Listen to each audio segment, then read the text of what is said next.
book it all in. All right, it is 5 o'clock. I do have a quorum. I'm expecting more. So I'll bring the meeting to order, please. And the first thing on the agenda is the approval of the minutes, but we just got them. If we'd like to be able to read through them and approve them at the next meeting, because I always believe you need at least 24 hours to really look at something and digest it, so I think I will. There's a lot there. To it. So, do I have a motion to table? Motion to table. And a second? Second. All in favor? Aye. Steve? Aye. Okay. All right, I was reading. yeah. The next thing on the agenda is the library. Welcome, Megan. Good to see you again. So, if you want to talk about your budget and some of the goals and objectives of for the coming year and some of the needs and some of the changes, go for it. Sure. I mean, it's not drastic changes. Obviously, we totally goofed it like a lot of people with the electric costs. So that was sort of the biggest sort of percentage change increase that we had. I think we had budgeted for like a 30 or 40% increase, and then it was like 50. So the number reflects what it actually should have been for this past year. Other than that, we're asking the same wage increase as down. So this, in here it still says 5, so it's been, Yeah, it was adjusted, but we Yeah. adjusted. Yeah. The sheet wasn't updated, but the figure, you want. I'm just making sure, yeah. Yes. No, and I only saw that when I went to go print it off this morning. I was like, ooh. So very slight increase in our telephone costs. Everything else is pretty much static across the board outside of whatever contractual insurance changes are coming through. So we're still planning on utilizing our other funds to sort of supplement our programs and activities. We're finishing up, we're just about done with the construction of our teen space downstairs, which we got a Palawas County Youth grant to complete. So Looks really nice. Yeah, I'm really happy Yeah. with how it's turning out, so. Question, is the amount that you've got budgeted for books enough, given the inflation that we've experienced and all? Is that still adequate to replace? Yep, it is still adequate. And, I don't want to say the great thing, so the book budget, most of it actually comes from other monies from trusts and memorial funds. So if we were like we would, if we needed to increase it, we would, but there would also be an offset increase as well. But we have, books are one of the biggest things people donate. So we're about to come into the Christmas season. We do our children's room wish tree where we put up items that we want for the collection, and people go to the bookstore and purchase them for us. Little City Thrift has an account at the bookstore for us that they put in $50 a month towards, so we have a lot of sort of like extra supplement to that line item that, So what's the total amount that you might typically spend from all sources on books So and what, replacement? so far this year, we've spent about 14,000, so we're right around on track, 14, 15. But like the Little City money, we don't even see because it's all handled by the bookstore. So we really only are receiving the book, so we're not, yeah. So that's off your books. Yeah, it's completely off our, Yeah. yeah. You always have a great collection. You keep up with what's out there, what's Yeah. new. I wouldn't be able to put plates, like yes, would I love to, increase it, but then where would I put it? We don't have enough space. Yeah. Yeah, that's, sorry about that. Yeah. I should turn it off. But then I'll have to see. All right, so,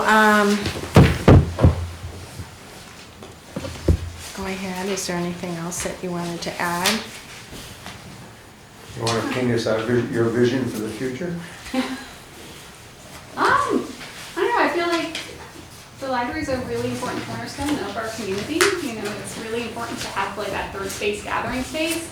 That is a place where people can go and not be expected to pay to be there and to have that free exchange of ideas. So, you know, that's sort of like our foundational principle that upholds our democracy is like free exchange of ideas, and the library is one of those places where you can do that. So how those ideas are exchanged changes, you know, with, you know, technology access and print. And our goal is to sort of remove those barriers so that people have the most access to make the best decisions for their lives. And probably, hopefully, given the age or demographics of your customer, giving them the best path available. Yeah. Because I'm sure you're We get the whole gamut. You Nice. know, you have people who are digital only, you have people who are print only, who don't even have email addresses, and you're serving them in whatever capacity that. in between. Yep. So we're, you know, that whole point of we're here for everyone. And any collaboration with the high school at all? We use a lot of high school volunteers throughout the year getting their service hours. Yeah. And we're in communication with their library a lot. They were helpful, so when we were planning the teen space, we had a survey that went out to the high school to help get their feedback on what the students actually wanted to see in our spaces. So, our more tight collaborations are with some of the younger demographics, so we work with parks in the after-school program, we work with Boys and Girls Club, with Lakeway, we actually run a winter program activity for them, so you know how some kids go skiing and some go to the pool. We actually have a group that comes to the library, so. It's a very active library in many capacities from all ages. Yeah. I think we even attract a lot of members from other communities that come in and buy their library Yep. pass and enjoy our library. Yeah, our non-resident revenue last year was, so far this year, is a little under $3,000, so, you know, that's $45 a person, so divide that, or household, so. Now, under the events, under the income revenue page, you have events 5,000. Is that raised from the Friends of Yeah, the so library? the Friends, I don't know if you heard, our gala this year was, I think, my favorite yet. Mary was. It was fun. It was a lot of fun. So they're up and active, and they run our book sale and they run the gala, plus they help sponsor events throughout the year. Nice. So. And about how many friends do you have in that organization? Well, it depends. The amount of people who have paid dues Yeah. is huge, and then the amount of people who actually want Right. to show up to the meetings is, you know, there's like a core 5 or 6 that Mhm. hit every meeting, and then during the events, you know, They we come pull in out. at 15, 20 Yeah. people for volunteering. That's So nice. it's as with any organization, the people who actually want to show up for the monthly meetings is. Yeah. Yeah. Yeah, well, that's commendable that you do have that support group to, Yeah. you know, raise those funds for your And- organization. And it looks wonderful in there with the new carpet. Which is great, Yeah. and I will point that it's actually no taxpayer funds coming from that. We were using one of our building trusts. So my predecessor had used one of our building trusts, offsets our building line item. And before I came on board, it wasn't used for a few years, so it accumulated a little extra than what we normally use. So when we went to coat out the carpet, I was like, we can actually do this right now with what is in that. And is that new revenues in that trust fund every year? I mean, So it's one of the ones held by the trustees of the trust. It's a care of library line, so, you know, about half of our building maintenance line comes from appropriated town funds and the other half comes from this trust. And it generates $3,000 to $5,000 a year depending on, you know, market That's good. fluctuations. And as I said, for reasons I don't know, it wasn't touched for a few years, but it led us to have enough funds? enough that, so when, so the building painting that we were hoping to happen this year got delayed till next year, and I was like, well, let's just start jumping on the next project and each at least getting quotes. And when it came in and we realized we could Could do it. do it without a warrant. And since it was so unsafe, you know, I don't know if you went in there, the ripples we had in the carpet, I mean, It was at least, I don't know how old that cover was, but at least 20 years, Yeah, if it not was, 30. Wow. yeah, it was hazardous, it Yes. really was. So I see on your capital item description for this year, you want to add another 20,000 to the capital fund. Yeah. But you don't have any major projects, other than that, what you're funding. Yeah, so next year we'll be doing exterior painting, woodwork repair, and they're also going to be doing window glazing. So our original ask last year was a little under that, so we need to fill the gap. Window glazing was something that was a little further out, but it's actually better to do at the time of painting. So, Definitely. yes. Yeah. Have all the windows now been replaced? No, so the windows don't need, the storms need replacing, not the actual. I'm just going back to 2 Original. years, but I mean, at one time there was a plan for, I mean, The windows need repair. okay. Most of them don't open, if that helps, or don't Right. open well. But one time we were looking at Join the replacing all club. those? Yeah, I was like, the wings are broken and some, and you could prop them, it's a, yeah. But all of the storms are, not great. We have a handful of broken ones. They are all very difficult to open and close. And do we have a handle on the heating system? It is chugging along. It is something that is in the, the next 5-year sort of plan. We have, the boiler is 27 years old. The lifespan of one of those is 30 to 40. Yeah. So we are approaching, so we need to make sure that we have the, adding every year to that fund to make sure we have the sufficient.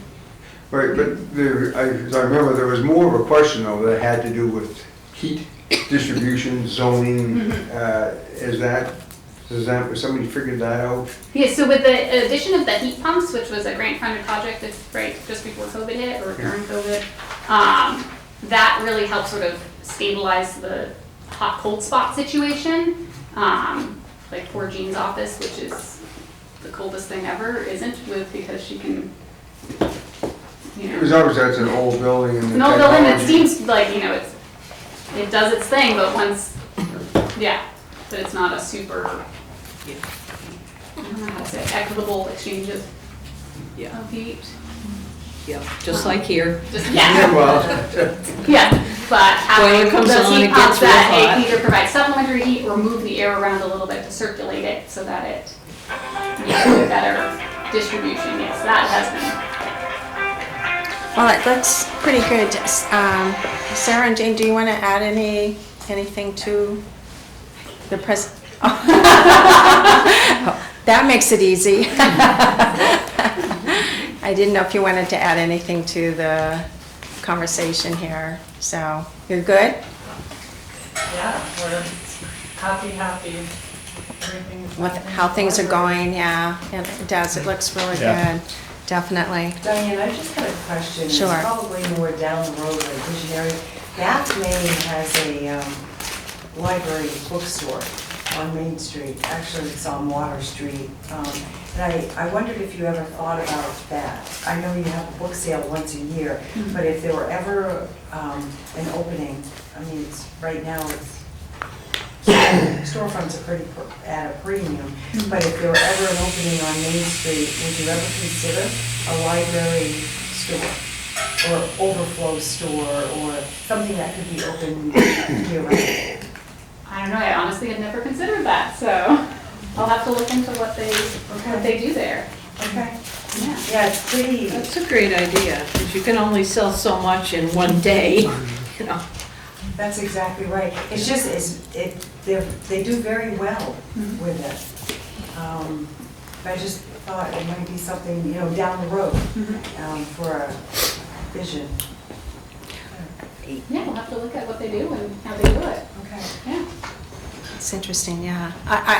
The library that I attend in the winter, sorry, everyone, it has a room, and I think it's only open like on Wednesdays or something like that, and it's the Friends of the Library that man it, and they make some good money there as well, and it helps weed out the stacks if ever you need to do that, or people can drop off extra books and things like that. So it does generate some revenue for that library. Yeah. So, but anyways, any other questions for Megan? No, very good. I appreciate all the great service at the library and what it does for our community, and It's very efficient. it's very efficient. It Well done. looks Good well, job. Yeah, yeah. Sarah MacGyver, Jane Furman. So, for the minutes. So, thank you, Megan. No, thank you. Thank you. Have a lovely evening. Thank you. Third person there. That's Sarah Cludier. Oh, I didn't see the third person there. Sorry about that. I'm sure there's no one here that someone else doesn't know, but I don't know everybody. you. Thank you. Thank you. Thanks, Megan. Good night. You know, I am going to move right there, so you guys can grab another chair and come here if you want to come up to the front of the room and be able to, at least some of you, Sarah, and I'll just move around the corner here. Yeah, that way we can all hear you and see you,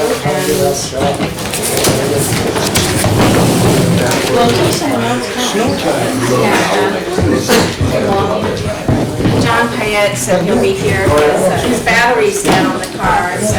Okay.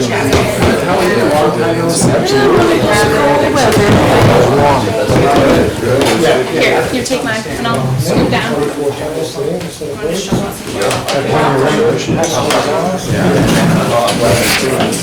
have to scoot kind of close to you, I apologize. Smell like you took a shower. I tried before I went to work. Not sure what's happened since then. Okay.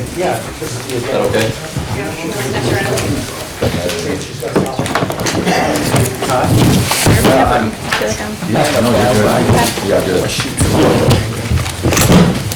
I'm just sending that to everybody. I'm sorry, I don't have a picture of it. You can use this, you can use this one. That's it, right there. Go ahead, that's it.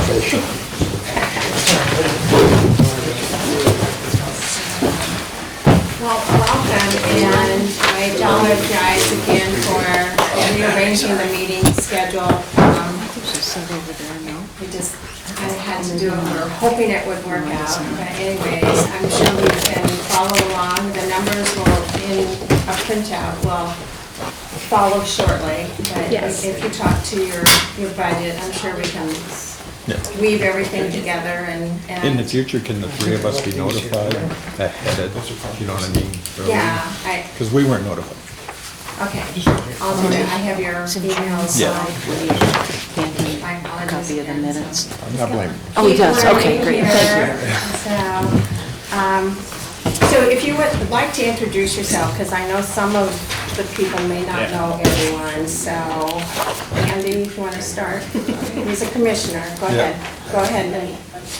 What's your name? Andy She needs it for the Kilmer. minutes. What is it? Kilmer, K-I-L-M-E-R. Andy Kilmer? Thank you. Yes, yeah. Okay. My name is Riley Clark, and I am the interim Parks and Rec Director. Yeah. I got it down. My name is Blake Roberts, and I'm also one of the commissioners, Thank you. of course.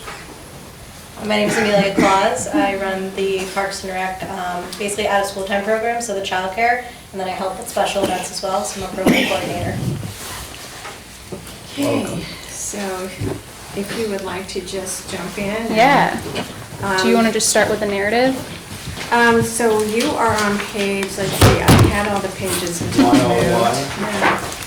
What was that? 101 is the starting 101 in page. the,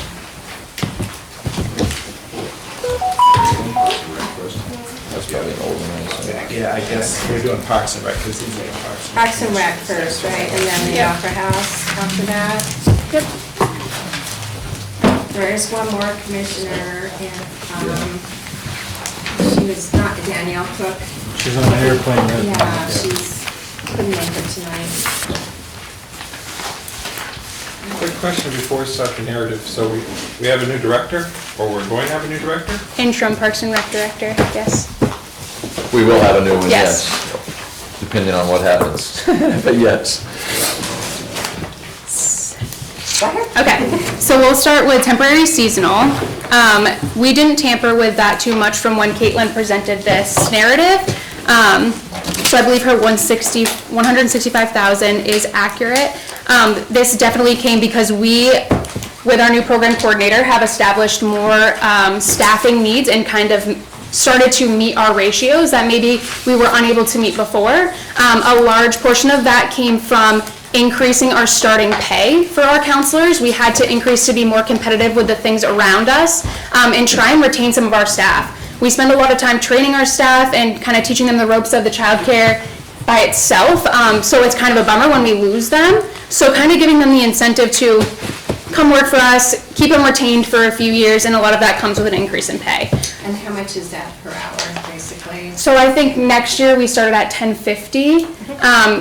We had talked to our commission too to kind of see where are we with everybody in town when they can go to a different corporate business and maybe make more an hour. How are we to be competitive with that? Or a fast food restaurant. Yeah, and really it just came, McDonald's. yeah. At $16.50 for starting, so Yeah, it's hard to be competitive at $10. And we are trying to, I think, before we were at $7.25. So coming and increasing to $10.50 does show that we're trying to make an effort to increase, but it's gonna take a slow kind of build up to see where we're at and how we can increase those funds without showing a huge amount all at once. So how many employees do you have at the temp stage or level? So we calculated that there was hopefully 22 or 23 that we were going to have over the summer. That's just the summer. Yeah, that's just the summer.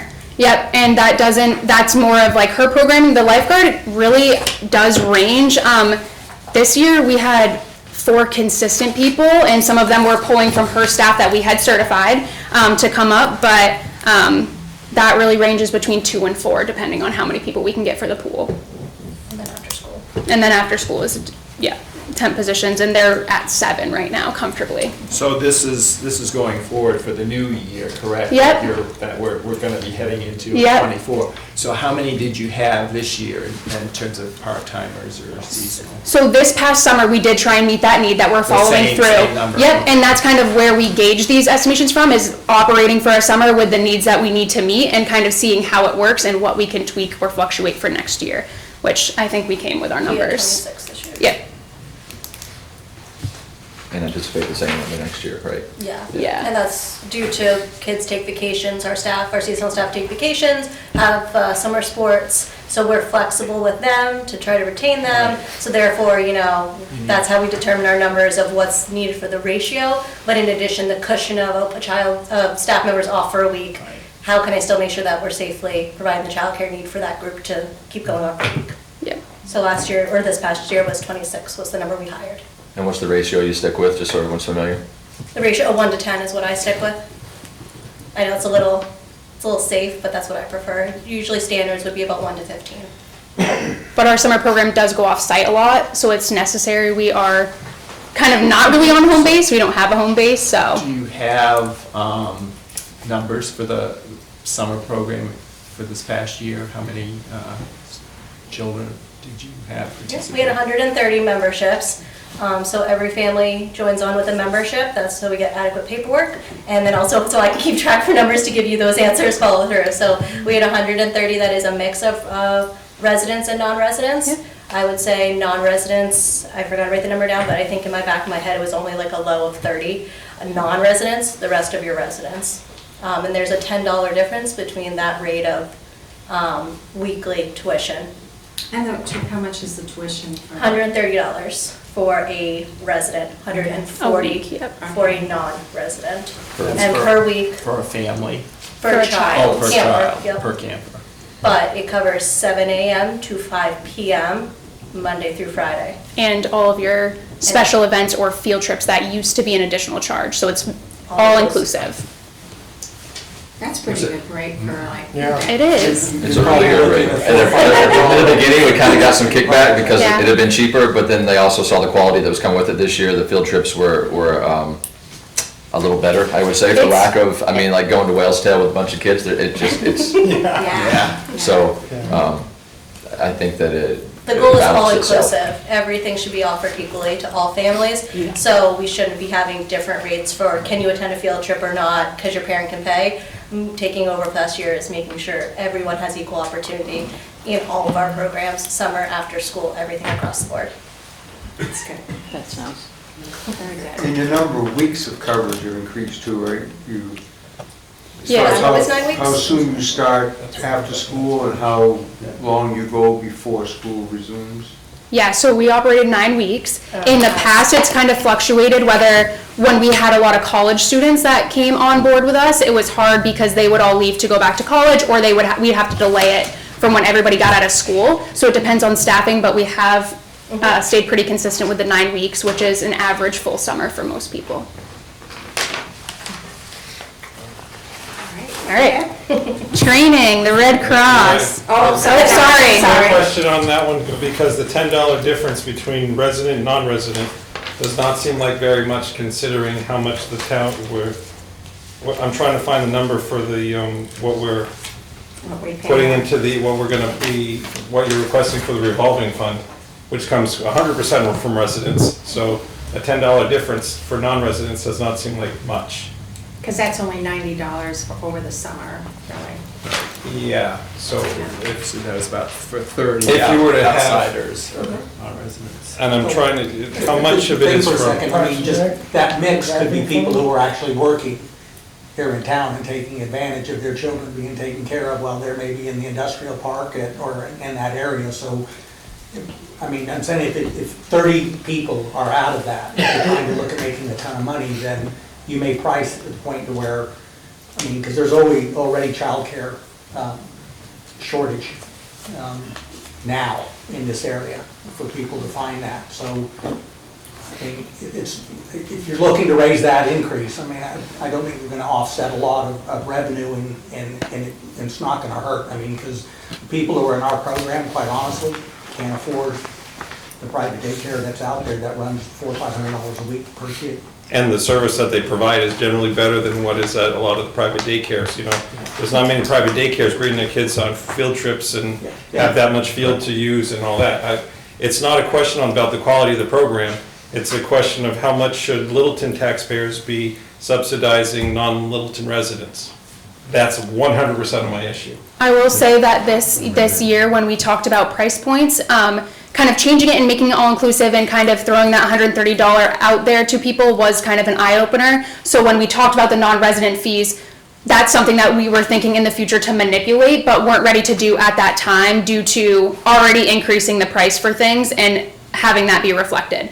So I wouldn't say that that's out of our reach to increase for non-residents, and I get what you're saying, but this year it didn't happen because the jump was already there, it seemed. You jumped everything this year. Yeah. Yeah, it was a lot of. It just was changes this year. a sudden change all at once, and it looks at face value. I mean, $130 a week per child, when we see families that have 3 children or 4 children that are taking part in our family, or in our program, it's kind of, you kind of have to have that battle of, are we providing a safe and fun place for them to come, and we're also a business. So there's a little bit of both that we have to make sure we're including when we think about these things as an administration. And to both of your points, I think there is room to increase a little, but right now, if you doubled it and said $20, right, then you'd be at 130 lose and everybody. 150. Yeah, might you lose don't them all. want to, Granted, yeah. Over $10, so. Revenue would drop, and I understand that, and there's a sweet spot there. Agreed. Trying to make it Where, attainable. you know, we're getting more revenue from out-of-town people to help offset.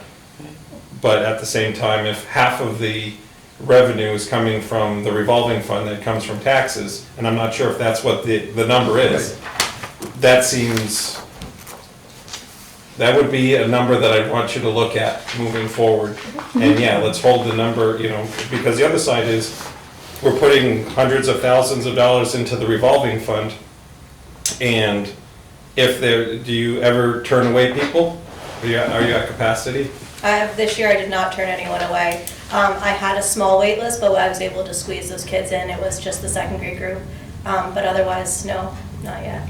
You can see where I'm going with that, right? Well, it's also a staffing issue too, right? Is if we can be fully staffed to maintain our ratio, if we can obtain more staff at a rate that's reasonable, which again is gonna benefit or impact that bottom line, Yep. then you could take more kids, but it's about a quality of delivery of program in my And we opinion. established caps of every group this year, so from what I understand from how it was previously run, it was kind of just any age group, any number could sign up, and then we just kind of made groups from that. This year, it's this past summer was, every group has a set limit of how many participants in every group, so I knew staffing-wise, I need 3 staff in this group, 2 staff in this group, and the numbers were set.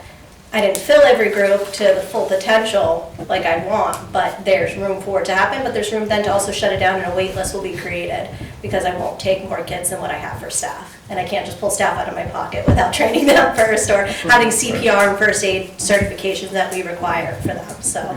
Do we have a scholarship program? Is there alternative funding? So there's 2 that, do you want to talk to the Friends of Remick one? Yeah, so we saw that there was in the past there has been, it was, there wasn't a great system to it, but there were scholarships that were provided. This year we have kind of talked with our Friends of Remick, they're a support group for us, and they have started fundraising and doing things to allocate to a scholarship fund for just kids programming. It's not quite ready yet. There's still some fundraising that needs to take place and some logistics that need to come from it, but we have definitely seen the need for the scholarships to come back into effect. So it is on our radar and it will be taking place, just the logistics of it are not yet ready. Even though 130 seems very reasonable, a lot of people can't make Well, that. yeah, I mean, that's always the tension between Yeah. things. But as I was just doing a quick calculation, if you're available 12 hours a day, 5 days a week, that's like 60 hours, right?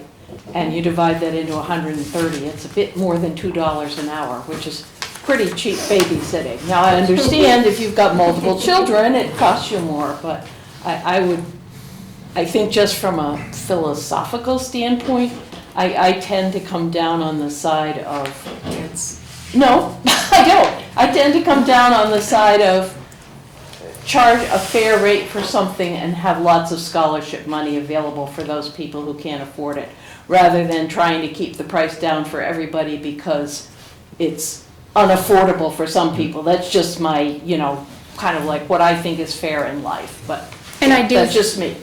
And I do think in the future, once that scholarship program is in effect, there will be talk of increasing prices to kind of, but I wouldn't say that right now. You're not there yet. Yeah, and we're still in that competitive space of, we're local, those people that are still working in town, it's an easy access point for them to come drop their kids. It's not out somewhere far where they're gonna have to add to their drive time, so we're still in that competitive market where we're still getting those people. But you're right, an increase with price, we would have to have some sort of scholarship program to retain our families as well. Well, to your point, we did raise our price this year enough that we actually caught negative feedback, but until we could show that the quality of the program is gonna increase with that, which we've now done, they did a great job of that this year. I think you could revisit that conversation. It was just hard to jump to a staggering level And you without don't them know what seeing the reciprocity the of that. fair price is versus the subsidized price, but there's some fair price that tries to balance everything. It is very cheap when you break it It down is. to the Yeah, hourly we don't rate. do $2 an hour. We've Right. broken it down and seen it, yeah. Yeah. I couldn't get a babysitter at home. Many families with multiple kids. Yeah. Following the Catholic school philosophy, we used to, they used to cap it, in other words, and they had different formats, but I mean, that. And that's because they encourage you to have as many kids. You said it first, Jim. You were a guardian angel, you were at St. Pat's, but they would, either have a family rate after you hit a certain point, which might be worth considering too. Yeah. We did talk about it, but this is the first summer that I took over and ran, so I made a lot of big changes and I had to take that bump first, but moving into next John said summer, it, yep. put it on the list. We will, yeah, definitely, yep. Nothing's been set for next summer, then we can definitely take everyone's impact and go back and have a meeting about it. Is very good about, that you could be a little more aggressive with the schedule, as long as you knew you had a backup plan for those kids who really needed the assistance. John? Follow-up question to the other one. Because you're staying competitive and because there's someone that, if you have out-of-town people coming with their kids to the point where you do have to turn away a second grader because you have your set limits per age group? What are you going to do? Well, obviously, I would try not to turn them away first. I would try to move around my numbers if I could. I guess I'll give it to reference where I come from. I came from a place previously, my last job, where wait lists could be like 20 deep. And you can't do anything about that. 20 deep, you can't. Changing 1 to 2, 3 kids around on a wait list, seeing if I could bump a child older in a group, I might make that consideration. That example is we have 2 kids on the wait list in 2nd grade. 3rd grade is not at capacity. I might meet with the parents and look to the kids and see if could I bump 2 2nd graders up to hang with the 3rd grade group that are at that maturity level. That's up to my discretion. That's up to the parents' discretion. The Parks and Rec director, we would sit down and have that discussion and then shimmy those up to keep those registrations, but then able to help the ones that need to be on the wait list. If I had 20, that would be a different discussion. I would be able to do adjustments like that at 20. Well, where I think it might be coming from is we give priority to towns, do we give priority to towns members is kind of where he's coming from. I'm asking Without is, that. point blank, is there any possibility that an outside of Littleton resident would bump a Littleton child from the program? Any possibility? I don't think we've run into that, to We've be never fair. run into it. I really don't think we've run into a time where that's had to happen. If it did, I think that would need to be a discussion that we hone in on and say That's it. but that would have to be something that we write down and is out there so We that should it's not proactively have it just, before it arises, I Yeah. think is the Yeah, point, so, but that's just not something we've encountered yet. Yeah. right. You're gonna get a lot of questions like this. But we will, they're critical thinking, it's I think that should good. be something we discuss in the next meeting because Yeah. in prep for next year, but Can happen with any program. I mean, To Jim's point earlier, though, like, I don't think it should happen. whether they live in town is one thing, whether they work in town, I know they're not contributing to the tax base the same way in property taxes and things like that, but I think the majority of people in that boat aren't calling around, finding the cheapest rate for childcare and sending their kid there. I think it's because they are already coming to town and it's convenient for them and they're already benefiting or contributing, I guess would be the word, to the In a town different way. in some type of Yeah. way. I can't say that that's always the case, but I know in a few of the families, I feel I like was gonna that's say, the kind few of. families I'm thinking of are like, grandma lives in town, the kids are coming up and visiting. We had a few of those where, mom and dad would drop them off. Grandma dropped them off though with us still, like, can you entertain them for a few hours days? That was few of our families this year where the grandkids, were coming to play with kids. Not saying that all the cases, but I'm just saying I can do a better job reporting also for next year to see what these non-residents, are. But, I mean, definitely, yeah, figuring out at a meeting. But it's still the Would be. clientele you want to cater to. Yeah, And it's still, in that example, that you're still servicing a Littleton resident. exactly, yep. So that I have less of an issue with, Yep. but I think we'd really have to dive in to see From a what the philosophical backstory standpoint, I of don't these. think we Right. should be subsidizing towns outside of Littleton if, Yeah, like what you Littleton do, first. I'm not against supporting the other towns, but Littleton first. You don't want to turn away a resident for another. Exactly. Sure. So, So, but that's good, that's policy that you have to really think about and going forward, so. All right, any other questions? So on how this? much did you bump up this year to the 130? From Yeah, so there were a lot of different rates last year. It was split into, I'll make this a short-ish answer, but it was split into extended morning, which was a 2-hour window from 7 to 9, a regular day of camp between 9 and 4, and then an extended afternoon from 4 to 5. So if you came between 7 and 9, you paid for the extended morning. If you came after 4 o'clock, you paid for the extended afternoon. You paid for any additional field trips that we took. So realistically, I don't have the number off the top of my head. And if you came just 9 to 4, we did find that a huge population of our kids this year actually were extended morning or extended afternoon or what they would have been previously.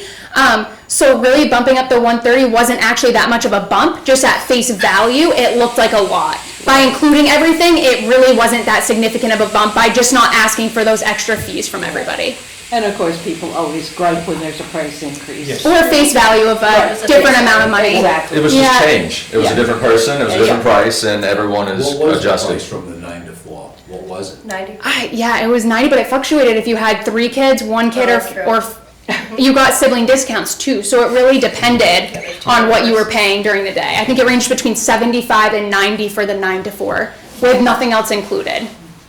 Without the field trips included. Well, you're probably Okay. saving many hours of bookkeeping time. Yeah, Sounds because if much you came at easier. 8:30, you were charged for that extended morning. If Yeah. you stayed till So, 4:10. you know, that's staff time, that's paid. Right. All right, so, anything else on this? Rudy? Yes, the proposal budget for the park and recreation, it's under $65,000 a year. I think that's what they already said. I don't know what he just says. So the expected expense. It's in the new packet, right?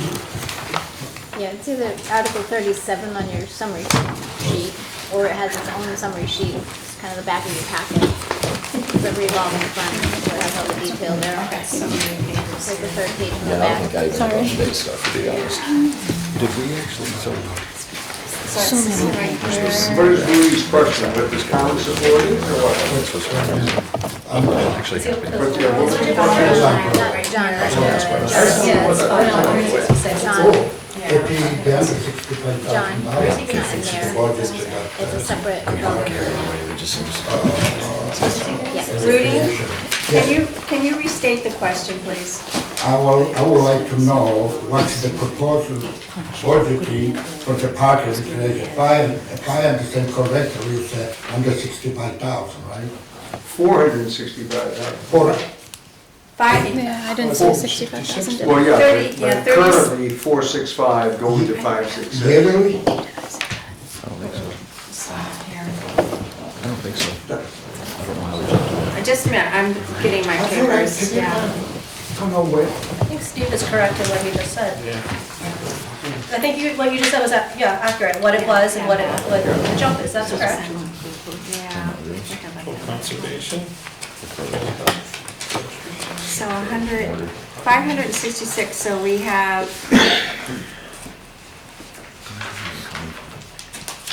an increase over last year, is that what you're saying? The 58,000 is an increase over last year, but the total amount is, 726,503. yeah, 726,503. Yeah, the total budget, but the amount the town is funding, or being asked to fund for the upcoming year is $566,000. 566? Yes. Yeah. Transfer in from general fund From the town? appropriations, yeah. From the town of Littleton, you guys get 566,000? Yes. Kidding me? Is Lauren nodding her head over there? Yes. Yes, Lori's nodding her head, Yes. yes, thank you, Lori. You, I gotta find my paper. okay, by the paper.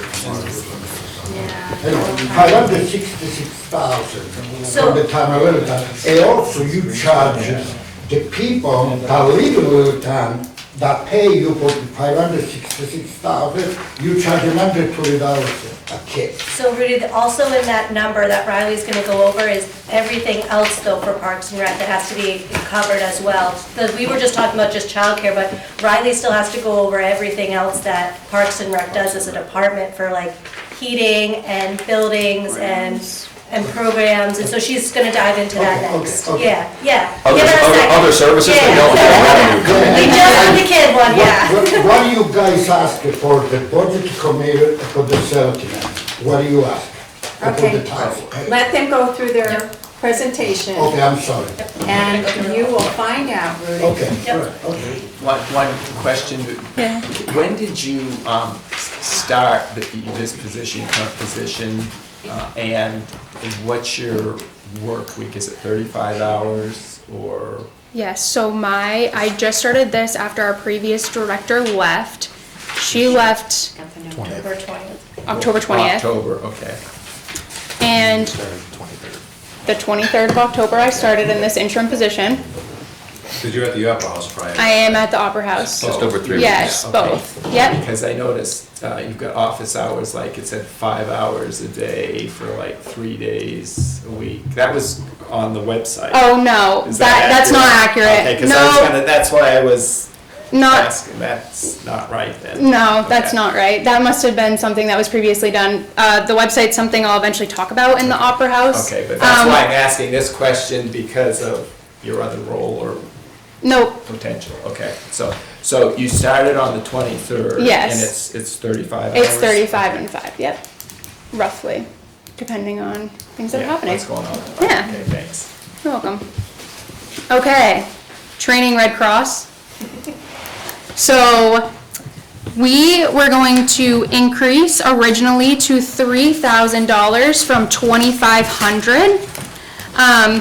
After discussion and some new certifications that we would want to implement in the future, we believe that an increase from $2,500 to $3,500 would fit the needs of those certifications. As you can see, last year, we went over budget because we had a lot of certifications take place. With all of our staff, we do require that they are CPR and first aid trained.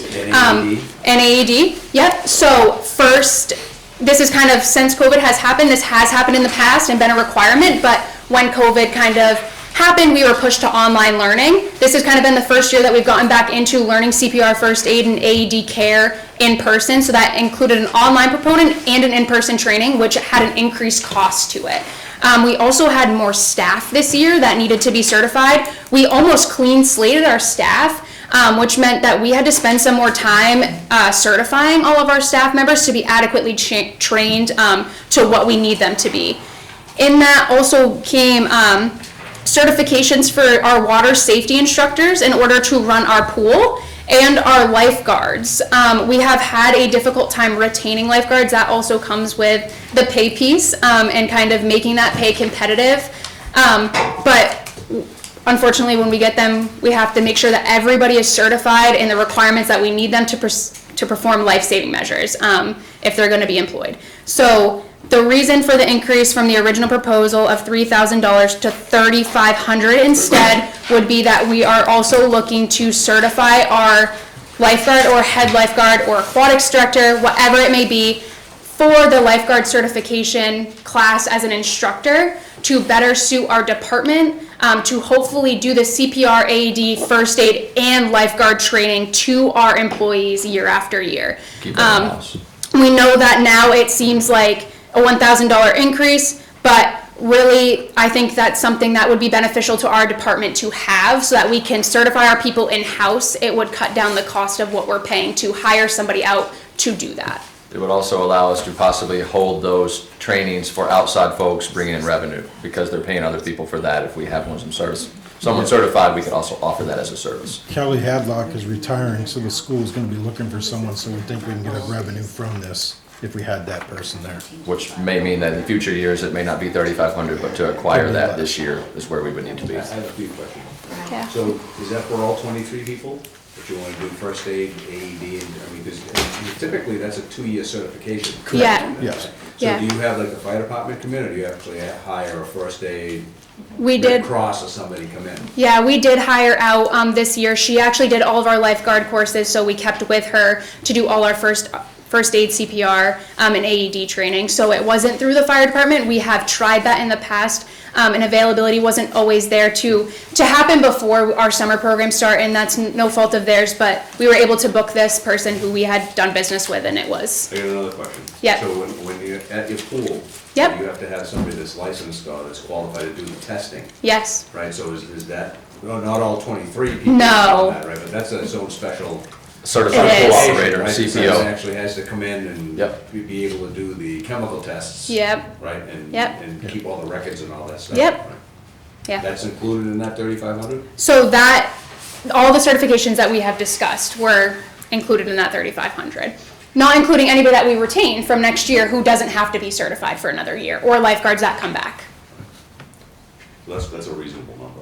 We've also tried to talk about a program where if you come as a lifeguard and you get your training with us, that we would cover that. Typically is something that we've done, and bringing on a staff member. A couple of years ago, we had it where people would come in and get trained, and then they would work for 2 or 3 days, and they'd go lifeguard somewhere else. Sure. So we kind of learned our lesson there. We're trying to do if you stay the full year with us, you basically get an installment of half up front. If you stay the full year with us, then you get the other half back. So we're not going to pay to train people to go work other places. Or they sign a contract that they stay for the 2 years, right? Otherwise, they Yeah. pay back whatever the cost is. Right. Yeah. And we Well, discussed how that would work. That stuff's always good in theory, but really hard to collect. Exactly. We're not gonna like escrow money from them, but we would basically give them a That's Tara's reward job. on their Yeah, last that's check Tara's. should they stick it out for the year. Yeah. the carrot works better in this case than the stick. Right, yeah, definitely. Yeah. All right. So the next one, internet access and telephone. We combined the telephone line with our internet access. They come as one bill right now, so it makes sense to put them as one line item as well. Originally, we had projected for that line to go from $4,000 to $7,000. After discussion, we thought that it was feasible to keep that number with where it's currently at, to only increase that $2,000 to $6,000. Something that's kind of new this year is that we did actually keep the seasonal pool line open throughout the year, which came with a small kind of monthly fee, nothing substantial, but it is different than the past, but it was cost efficient on the other end because we didn't have to pay for somebody to come install our phone line every year and pay for that service for them to come up, which was quite pricey every single summer for a technician to come up, reinstall a phone, make sure all the wires are there, when we could spend the extra monthly fee of less than $20 to keep it active. Is there a reason that you need a hard line versus a cell phone? So the hard line comes with our emergency action plans of just being an aquatics facility. Of it's all nice and dandy when we think that our cell phones are easily accessible, but if there's somebody that's out and about, that's on the pool deck or that's coming from the pool that needs to call emergency personnel, we keep the landline open for that. It's not so much convenience of having a phone on you, it's that there is phone that does work that can get you to emergency personnel if you need it. It's more of a safety feature. No dead battery, no, Yeah. or it's in my locker. Or maybe it's that in kind of bag, stuff. yeah. Right. That's a safety feature of that. Exactly. How many facilities are you guys supplying internet and phone with? So the green building is, yep, in our camera system, but all the other places that aren't the green building or the pool are the hard drive. So you can't actually see them off internet. But the green building is our main source of internet, and then our pool as well is the internet phone as well. So mainly those two buildings. Over $500 a month to supply internet and phone to 2 buildings seems like a lot. Yes, so we discussed this, but I think I'm gonna have to look back. I don't have a super concise answer for you, and I can provide that at a later date. My assumption is that with the pool line being created, I don't know if one of the internet entities that we had couldn't service the pool because of where the line was, and that's what caused us to go with a different internet provider, because I do remember, and like I said, I don't have the facts, there was something about us not being able to stay with that consistent internet because they weren't able to get the services up there.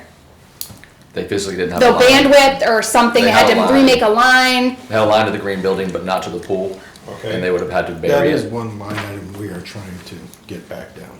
Okay. By trying to source it, play different this companies, separate? play different companies against. Yeah, one of them is the lowest And rate. consolidated, so we basically had 2 because of lack of availability in one location. And it would have been substantial cost to have that line either dug and buried or to drop poles and run it overhead, which would then have been right over the walking path. Yeah. There is discussion to try and find a way to make it into one company to see if it's more cost saving, whether it's whatever's at the pool, transferring that to make sure it is at the green building. It just hasn't been figured out yet, the details. If you look at HughesNet, Okay. you know what it is, a Yep, dish? yep. Right, I don't need, they just hang a dish, Yep. right, they come in, just a thought. HughesNet, HUGHS, yeah, net, they go to Vermont. Anything else? Okay. All right. So electricity, heating, fuel, water, and sewer, those increases came from the 35% increase that is anticipated for the next year. We did do some edits to those. I don't know if there's something substantial or not. We tried to make them more on the even dollar amount than they were to give us some buffer room if one more building took more heat than another, or vice versa. So we tried to increase those numbers to make them more even. I don't know if those are necessary. So instead of, for electricity, the 35% increase came to 12,150. Our increase was to 12,500. Our heating fuel went to 10,935. Our proposal was make it 11,000. Our water, 7,425. Our proposal was to make it 7,500. And sewer, our estimation was $2,025, and our proposal was to increase that to $2,100. We know that the 35% increase produced those four numbers right there, but we as a team communicated that we would like to increase those to the even dollar amount for fluctuation purposes. Yep. And they're also, as you guys know, I mean, they're budgeted, but they only extend what you're charged. So it's not that that money can be used in for another line item or what have you. So I mean, so it's what the electric is and what the gas is. Right. Okay, so then we decreased the pool equipment maintenance line from 10,000 to 5,000. We all agreed on that change. So the pool is one of those standing things every year where we kind of don't take a chance on it, but we hope that the winter that we had didn't create too many issues for us. This year we were able to function right around that 3,000 number, and although the weather wasn't really in our favor this summer, we feel confident that even within that 3,000, if we were to function all days of the summer, that we would be able to keep it within that $5,000 for the pool equipment maintenance line. Stupid question, right? Yes. Why does that fluctuate with the number of days that you're open? Is it something about the chemicals that are used? Yeah, the chemicals, yeah. Okay. I'm sorry, go ahead. No, you're good. Yeah, like if because I have a pool, when it rains, the more it rains, you have to use more chemicals too. Oh. Very hard to keep the water clear. It was a rough year for pools. Yeah. We also this year from that line specifically had some line repair that was minimal and some toilet maintenance that we weren't anticipating. So hopefully those are one-time expenses that created that $3,000 number, and we won't have to revisit them for a couple years. But as we know, it is an old facility and it poses its problems being out in the winter without heat. So if we do encounter those, the $5,000 was an adequate decrease for us. How old is that pool now? Old. I don't know if we keep counting the years, but 60s? 69 or something like that. I think it's 60s, yeah. Yeah. It's in need of replacement, but we'd really like a building first, so we're prioritizing. all right, so notice, publications, and postage. We took the postage line out and we combined it with the notices and publications. We don't really use this line much, which makes sense to decrease it $1,000. We don't want to get rid of it completely, just for the pure fact of we still want to have the ability to make any publications in the newspaper that we need to for hiring ads, even though social media has kind of taken over, and we still want postage because we still do have those people that we communicate with via mail, and we need postage allocated to us. Pool operating supplies decreased from 10,000 to 7,500. We as a board discussed that although it was decreased to 7,500, we would like to decrease it some, but only to 8,500. So that's a $1,000 increase from the $7,500 proposed for that. Part of that is because last season we didn't function fully, and this is actually the pool, or this line is actually kind of where our chemicals do come from. So this is more chemical driven, where it was hard to maintain, like Blake said, constant algae and needing to balance. So Did we buy a new vacuum? Was that part of the? No, I can't remember if that was on the list or not. Previous. okay, next. Equipment maintenance, right? Yes. Yeah. Decreased from $4,120 to $4,000. We wanted to increase that back to $5,000 instead of the $4,000. Our equipment maintenance, there were some things in that line that we were trying to recategorize to the equipment maintenance line where they belong. If we did that with the current budget, it would bring that line roughly up to $3,800 as opposed to the original, which would put us pretty close to the $4,000 proposed number. As you know, we are working with older equipment that is requiring some additional maintenance from us, and it's kind of unpredictable at some points. So having that extra $1,000 buffer for any equipment maintenance that needs to take place would be beneficial to our department. So instead of the $4,000 proposed, we are proposing $5,000 instead for that line. Gas and oil, groundskeeping. So for Gas and oil, we wanted to go up I was gonna 100. say, We we had also 5,500. Sorry, I just was because looking at costs this. have been going up. Okay, so gas and oil, originally it didn't change, it stayed at $5,400. We proposed to increase it to $5,500, so a $100 increase to the gas and oil line. I believe, Not on this. no, yeah, that's what I was following too. I apologize. Gotcha, that's So what we the changed. gas and oil line wasn't going to change. It was going to remain the same at $5,400. But after discussion on kind of gas and oil prices, and It's not on there. Well, the 100's not on there. Right, it's on this it's not on there, I'm sorry. It was something that wasn't originally planned. Yeah, we're kind of going back and forth between the two. Sorry. No, that's, I'm trying to be clear with where we're at. that's fine. So yes, instead of the $5,400, we would ask to increase it $1,000 to $5,500 for gas and oil.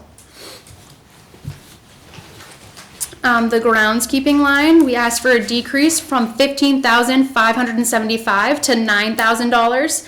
After plugging in the numbers from October expenses, we saw that we were kind of over that $9,000 asking that we had originally proposed. So we were proposing to change that line from $9,000 to $12,000. So still an increase from $15,575. Decrease. But, or decrease, sorry, don't want to scare No, you're anyone, good. to $12,000 instead of the $9,000. The reason for this is the groundskeeping line was already above the $9,000 when we kind of rediscussed this topic. We also have some one-time expenses that are going to be coming into play next year. We need to redo some mulch at our locations. That is kind of done every 2 to 3 years. And looking at the cost back in 2020 of that, it was roughly $1,600 to redo mulch at the location, and we're looking at now doing that in 2024. So the increase could potentially be $2,000. That's at the playgrounds, in case you're wondering, at Apthorpe and Remick. Okay. The mulch on the ground. So just anticipating that cost is going to come through. Vehicle maintenance decreased from $28,000 to $20,000, which we agreed on. Yeah. And that was done because it was approved. You said the note say Board of Selectmen, though, BOS is approved? Last year, remember we added 20,000 to fix the tractors instead of trading? Yep. Gotcha, all right, that's what, I do remember that. And that, all that work got done, correct? The tractor maintenance last Yeah. year. Remember you had Yes. trouble with one of the hydrostatic drives or something, and so all that got done. Now there's another issue with it. It's got mold inside the cab, the filter. They're having to do some major work on. We're also about to undertake a large one with the trucks. Yeah. New rotors all around, brakes, all that kind of stuff on an only 5-year-old truck. Almost 6, but yeah. 6. We're trying to work on a better preventive maintenance. But those expenses are things that are going to happen with our equipment, so there is a decrease there. But we believe that it can happen within that $20,000 with an increase in overall maintenance care. Our next one is the camp program. So this line was previously called summer program. We're changing it to camp program, as overall our program coordinator wants to use that line for all of camp needs, including the vacation camps, the 2 vacation camps that we host here in Littleton. It just makes it one more cohesive line. Originally proposed, we were trying to increase that line to $25,000 from $18,000. After talking as a committee, we would like to increase that $25,000 by $5,000 to make it a $30,000 line. Part of this is because we are going to increase all the things that are happening from this line. We want to make sure that it can adequately support our programs. We haven't busing and field trips and all of that comes at an increased price now. And we also want to make sure that we can adequately make our camps eventful. So increasing our special events and our field trips and the people that can come and help us out is the main increase of that line. So is this a subsidy to the $130,000, the $130 that you charge per child? Is this what the town subsidizes? Give up? It's I don't- It's separate from your summer camps, right? Well, this is. So this is just all camp programming, all camp programming. But it's not after school, correct? Right. It's, specific to summer camp and the vacation periods when the kids aren't in school and they're going for full days. February, April, and then 9 weeks in summer. Yes. So that's a pretty simple question though. Yeah. Is this 25,000 help subsidizing the 130? $130 that the Helps revenue. pays the cost that you would otherwise Yeah. have to charge more than the 130 to be able to end up with the same. Yes. revenue. Yes, because even the Yes. last 2 years, if you look at the expenses that was spent in 2022 and then 2023, we went way over what we had projected for expenses. Right. So that's why this year is at their go. Yeah, so we're trying to also offer them more, but not necessarily take on that cost. Question on process, because I understood Jim to say that you can't move from one line item to the other line item, correct? Like if you come through and you have, I'm wondering where that $8,000 came from. What, Because if you have 8,000? my $8,000, there were let me clarify. For this past year, you had budgeted 18,000 on this line, but you spent 26. Yeah. And so it makes sense why you're asking for 25. So you spent $8,400 more than you had budgeted. Did that money move from another line somewhere else? Where did that money come from? No, we're just over by 46%, No, Lori correct? can Or did answer. you actually Back to move it? Lori. Yeah. Keep in mind that this is a revolving fund, so they're not held to these lines, these are estimates, what they think they're going to spend, and, you know, they wanna give good numbers to what they think, of course. Mhm. But they started with a fund balance at the beginning of the year. All the revenues that come in go in that fund, just like your checking account, and all the expenses come out of it. So they're only limited by the amount of money in that fund. So they spend whatever they need to spend on these programs to keep them going. And they adjust their revenues, so they're limited by their revenues and the money in their fund. Okay, so they Every month- can move money around from one account to Yes. the other. Yeah. They have a pot of money called a revolving fund that you can draw out of. And if you have money left over from a previous year, then you need less put into this year. We're trying to get That more, answers my question. we're trying to get more specific. a lot more accurate. Yeah, we're trying to be more working on accurate. a If better we've noticed, process like that for one was over, we'd want to adjust it, anything that we've noticed, it's just managing it as we go. Yeah. Okay, And that's so- fair. Trying to That's represent why- that better. Exactly So that answers is my why question. Lori refers to these things as estimated expenses rather than budgeted lines, correct? Oh, And how many, yeah, I just was you said it making was sure. 130 on average were camp members? Yeah. So that would, if you divide that amount, that'd be another $215 you'd have to charge on top of the 130 if you were asking the family to pay that. To pull that much. Yeah. Over the season. It'd be To cover the whole program. Wow. 9 weeks, Yeah. $20 a week, actually. All right, after school program line increased from 2,000 to 5,000 to be able to provide students with scheduled programs. This increase comes with obviously kind of restructuring the way that the after school program works. And making sure that although it's not a school maintained program and we're not trying to make it structured like school, they still have activities and resources to do after school that fit within our program. That includes arts and crafts, that includes basketballs and softballs and all STEM projects that we want to take place. So that $3,000 increase really is trying to hone in on the program that we can offer after school. And silly question, since Yep. I'm new to all this, and where do those after-school programs take place? Do they take place in these schools? They do. So Okay, all of the thank you. kids just come right after school to the cafeteria where they're signed in, and then they participate in our program until their parents come and sign them out. As late as 5. Lakeway, yeah, is K through 6. K through 6? Yep. Okay. And it runs till 5 o'clock. Runs till 5 o'clock. All right. And then our recreational program line decreasing from the original presented number of 40,000 to 25,000.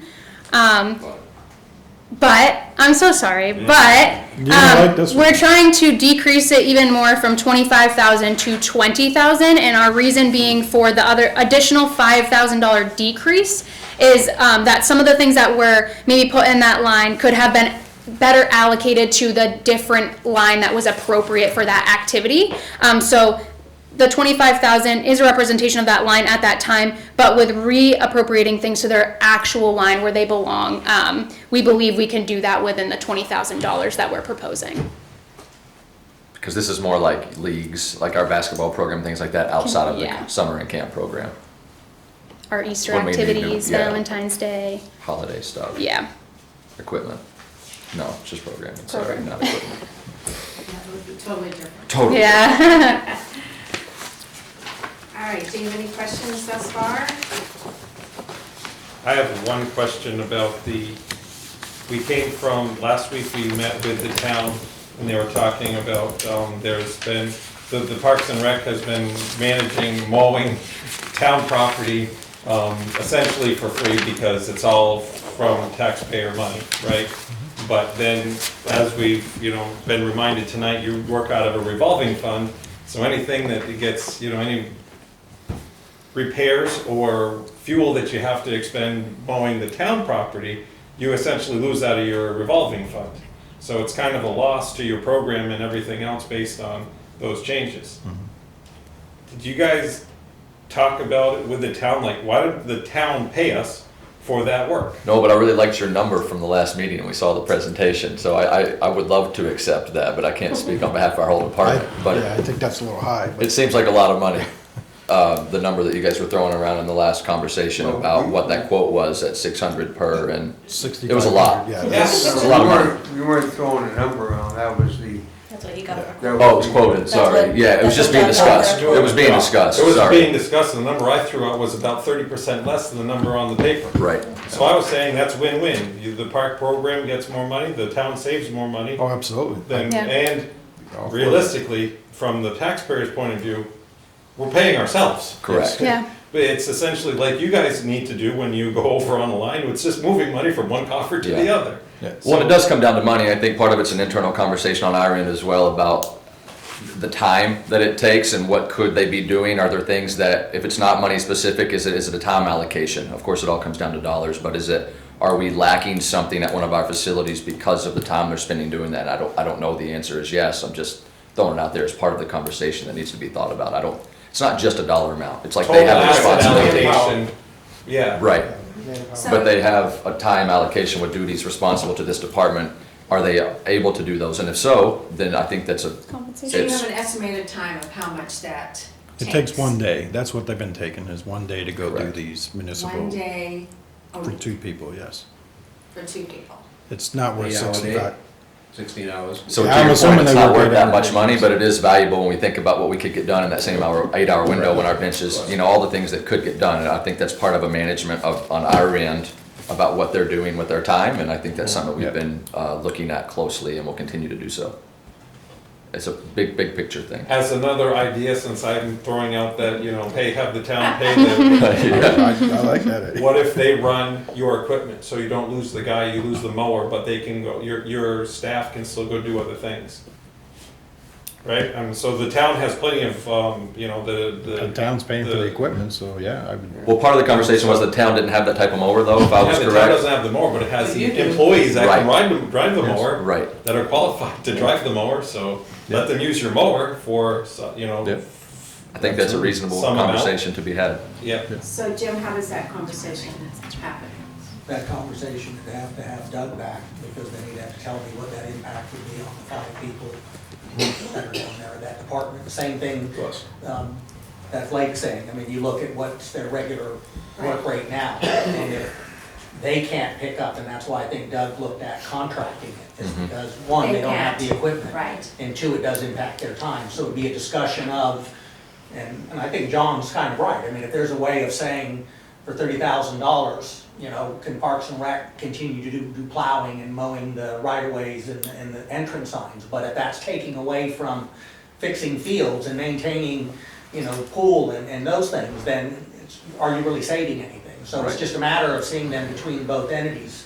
What are the manpower hours? Because I think the dollars are, I mean, if you can trade them internally, there's no impact. I mean, That's right. Correct. in terms of there. So it's really down to what do those 5 and So one you'll part get of the these, for you'll the get other. everyone Yeah. together Resources, to it's talk resources. about it. So you have Resources. two people spend 1 full day a week on this mowing.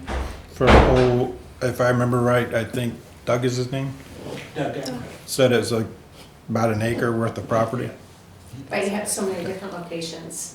Yeah. It's the loading, unloading, and the transport that actually makes it take that long. If it was one spot, it would take a full day. I know. Right, Yeah. right. I was just clarifying, 2 people, 1 full day a week for the mowing. Right. And it was what, 16 hours. Yeah. So how about a It was part-time guy? $6,500 for 6 months. Annual cost Yeah. of $42,250. Yeah. That's like another And person. is it worth it to hire a part-time guy for a couple days a week just to use their equipment? Versus I mean, $42,000? if that's the contracted rate, I'd be interested in bidding on that as my, I'm just kidding. Andy would also. I can't. No, I'm just kidding. I'm not I interested. think that's something that really needs to be discussed, and I'm sure it will be, so. Agreed. Something that can be a win-win for everybody and therefore for the whole town. I think there is a right answer out there, it's you know, just exactly what variables move on either end, but I think there's a way to make it go. You know, Jim, please correct me if I'm wrong, had come to a meeting and this is the way it's always been for many, many years, if I'm not mistaken, that our department has been taking care of the municipals. So it may be just making sure that our time management is being spent the correct way. And if it isn't, then we need to fix that problem, and then maybe that takes care of this whole situation itself. And when that discussion started, Mary, with them, that was then having the 2 directors sit down and go through and itemize, what is it that Parks and Rec are being asked to do outside of what you would deem Parks and Rec, and what DPW Highway Department does. And so now the dollar figure may be what's estimated based on companies coming in there, but I mean, going back to, you know, what was said, I mean, it's come down to manpower resources, and hiring a part-time person might not necessarily solve that. I mean, because it looks at what's over the overall equipment, and because some of that may need to be dedicated, and so if you take the equipment away, That what's would the have guy been doing from the doing. parks department if you're taking, I mean, if they're using that elsewhere? So I mean, I think the discussion that happened this year at least brought this to detention, the fact that Yeah. to some degree, Parks and Rec was paying for services that maybe should have been done out of DPW. So what I'm understanding now is the Welcome to Littleton sign down on West Main by the Dells. The cemetery is mowing that right now, all the way down to the Dells entrance. Yeah, I couldn't Across tell from you, Brooklyn. I don't know. So, I mean, how do they fit into this program? The cemetery? Have the cemetery I know. crew maintain these properties instead? Yeah. No, it's I mean, just you never something know, you that I know know, that's that needs to happening. be a discussion, you guys, yeah. But we mentioned traveling, and that may be the problem. If we're hypothetically, spending 3 days doing fields, and then we spend 1 day traveling around town doing this, if we have some of these properties near some of the fields that we're doing, maybe we should be doing them on the days there, so we're not traveling as much and we're actually, I guess, working. Less loading and unloading, more mowing. Correct. Yeah. So then we don't miss Yeah, out it's on a the larger- problems of fixing benches or whatever else we have to get done. So Riley, with Hi. all of the changes, Yes. what is your final number? So I added it up on a calculator, so bear with me. I thought it was inputted into Excel, but I got a different number, so I'm gonna go. So $353,244 only on these line sheets. So, We don't have. I don't know. right, this is just a line item sheet. I don't have the other like temporary or seasonal or whatever and put it into that. Okay, so, I just ran Okay. what she. Oh, thanks, Lori. Mentioned, so the net change is an additional $5,035. To the So it's 726. 731? Yeah, it's a 726. oh. So so, roughly 731, 732. Roughly 730. all right. Do you want to go over some of the revenues, just so we can kind of, Can I say something to the budget committee? Now that, Lori, can I ask you a question? That's 726, that includes our employees, correct? Right. So, right, and before we had 3, now we have 2, so some of that money is going to come down, or should. you have less employees now is when we had 3 last year, correct? Aren't you gonna replace one? What? I have no idea yet. We haven't discussed any of that yet. Okay. That's also part of a bigger picture discussion, as Yeah, so to that- who does That- that. I'm not trying to open a discussion that you need to have a private. Potentially, we don't know that. But it says right now it's It in the could budget. change. Right, and that's Yes. the whole time management thing and what, doing things, it could, that problem there could take care of itself. Is It could is lessen. that going to occur before March? deliberative session? When's deliberative?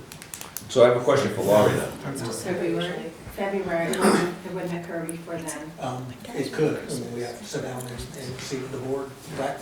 Because then you're raising and appropriating money for a position that you may not keep. Correct. So that's So my, so everything has to be in for what, the budget hearing and then the deliberative session. So that's just around the corner. I'm just saying, if it's possible. Otherwise, you're raising and appropriating money that you don't from the taxpayer. Okay? Go ahead. Right on the tails of that, what's your revolving fund balance right now going into this next year? Because if, let's say you had $700,000 in the revolving fund, and you're saying we need 766 to run it, then, wouldn't, you know, this is what you need to run it. What I'm asking is, this, you're saying this is what you need to run it, run your program, right?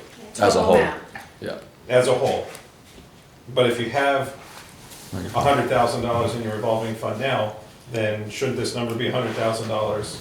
Or, Whatever it is. you right. want a margin, I'm not Correct, saying, correct, but yes, yes. the point being the same. I think that's the clarification. They started the year with about 77,000 in their fund balance.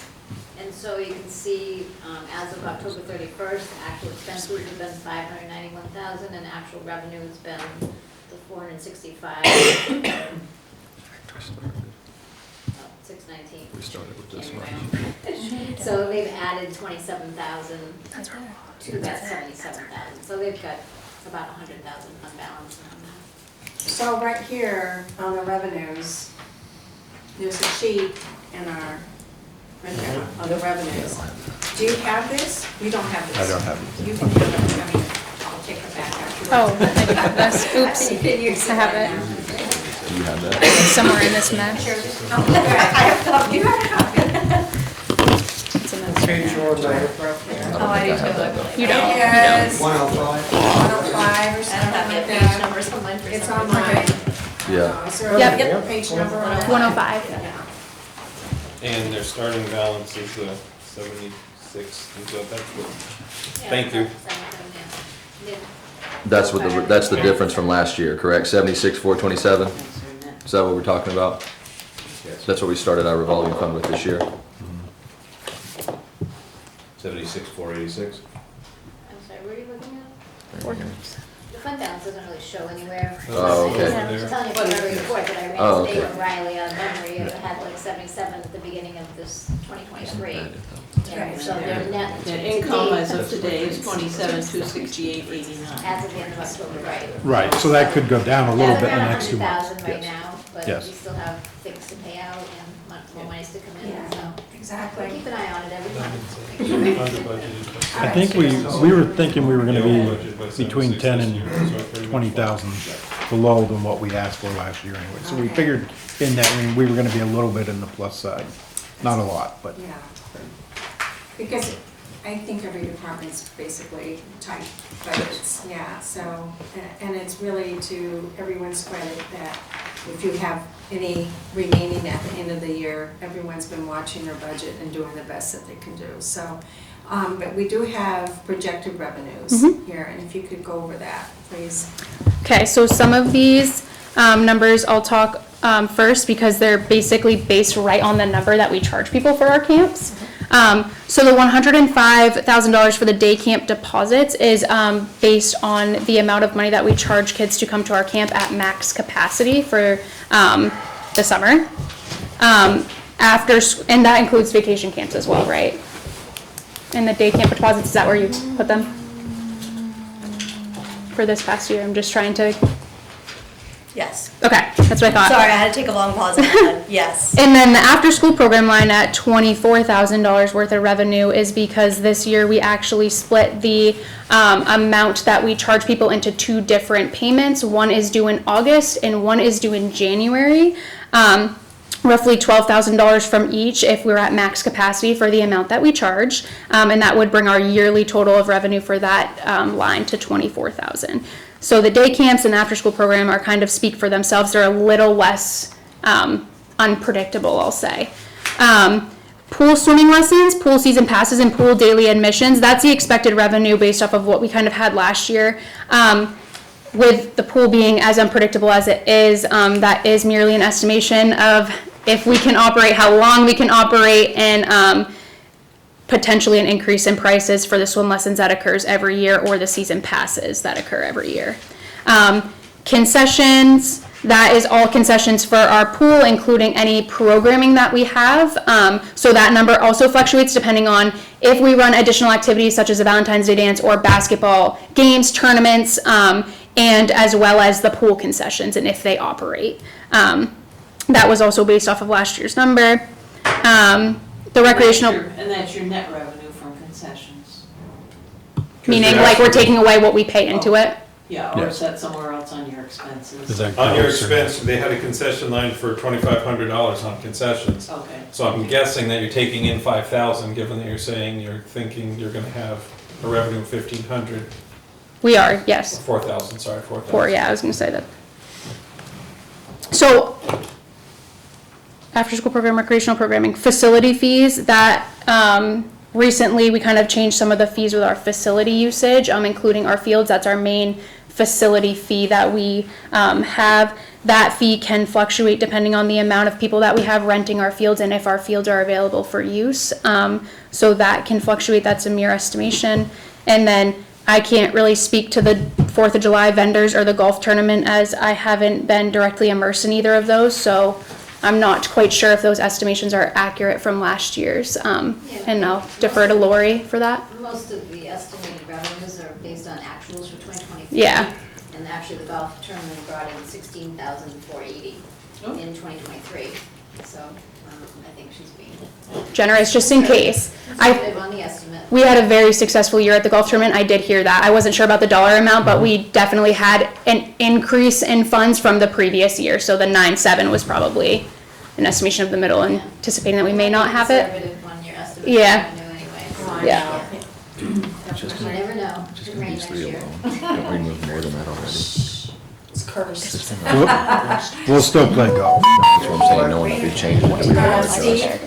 Well, but on this sheet, just to understand the gross numbers, okay, so in 2023, back up, 2022, our actual revenue, which would represent that same total, of the same counts as on that white sheet, was $163,000.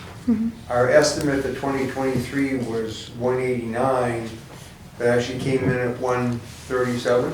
That's where it is to date, the end of October. We still have 2 months to go. Okay. Okay. Although that may actually be the 137 plus the 16, because that's what the 160 is. Year to date. Yeah. Okay, so, anyway, so 2023, The golf tournament. we're estimating the year-end difference, or the current year-end difference is a negative 51,000? They still have 51,000 to collect in 2 months, yeah, to meet their goal, to meet what was estimated, which I think in looking at these numbers, we noticed that it was overestimated, I think. And Okay, right, because obviously for the upcoming year, we've dropped that number down to 150,000. This last year's budget, the revenue line for day camp deposit was much higher. I'm not sure how that happened. You want to speak to Well, the thinking was The payment. Yeah, so we discussed it a little bit today because the numbers didn't exactly make sense to me either. One thing that did change drastically, and I don't want to put all the emphasis on this, was the fact that we restructured the payment requirements this year. The fee itself didn't necessarily increase as we've discussed, but the form in which we've accepted it did. We required that people pay for their programming ahead of receiving it, which took us the security of actually receiving that money for the services that we were providing, or getting a payment plan that would ensure that they're paid off by the time of another program starting. So added a little bit more accountability. I think in the past, there may have been some times where that system wasn't as organized per se, and we did spend a lot of time, or Amelia spent a lot of time in her first little bit here really sitting there collecting money from people that wanted to participate in future programming with us. So that took a lot of chasing down money. The expectation's different now. We pay up front, making this day camp specific a pretty accurate revenue estimation based on what we require. But changing the format that you explained earlier, that in itself didn't result in increase or decrease in funds collected or funds charged? Well, it didn't necessarily change how much we charge people, but it changed if we were actually getting the funds or not. And so when? people before were able to participate in our programs and maybe hadn't made any payments or were behind on their payments, and we still left people, some people still left with balances. So I don't want to say that it's one thing or another, but there definitely were some balances that were unable to be collected and in that revenue. Never collected. Right. We've tried our hardest to implement things, and what can you do? Well, and now our What payments are can you happening on, you said June, I think, and January, But what was for- it again? It's August and August. January, but Now that's it'll for be summer. those- Gotcha. And, I mean, for after school, but summer is different. We have, Right. And given our current staffing situation or challenges, 130 is about our capacity for kids? Yeah, with the space. Well, space yeah, and. space. That's also the and- bigger challenge, if we're Lakeway and, yeah, we're trying to Okay, so that's fix the those ceiling issues. right now. Cause, yeah, the space is the Daisy Bronson is where we house summer camp for 9 weeks, and that can be a conversation when Okay, it's up. so, gentlemen and ladies, it is 6:30 now, and we do have a couple of warrant articles that you need to go through. So if we can focus on the warrant articles, and we still have the The numbers are ARPA up. list. John? I have one 10-second question. How What long we're do you have? eventually voting on is a yes or no. If the revolving fund does not get voted for by the town, then we essentially have no park program. Is that correct? It's not like there's a default budget, there's not like there's any, it's a yes up or down vote, that's it. So if the budget committee says, boy, 726 is too much, then we're essentially saying we don't want a park and rec department. If we say, don't vote for this, is that what we're saying? That's how that works, If right? the We town absolutely listens cannot to run us. off of our revenues that we generate. Yeah, yes. Absolutely That's cannot how that run. runs. doing Okay, so. just want to clarify. Yeah. Diane, can I ask a question? Sure. What about grant writing? Are there programs out there for? So I mean, I do apply for grants myself for the summer program and stuff to help with program materials, especially my first year. I got 2 or 3 this past summer to help with rebuilding the program, in addition to what I was allocated by the taxpayers.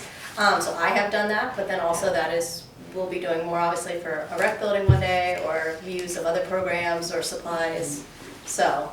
Which we do still have the $2,000 for grant administration and match. It is pretty nominal, but we look to adjust that in the future should we have things on the horizon that we'll need assistance with, for sure, like the building in 25 if we can. So is that in there under revenue, where the money that you got for grants?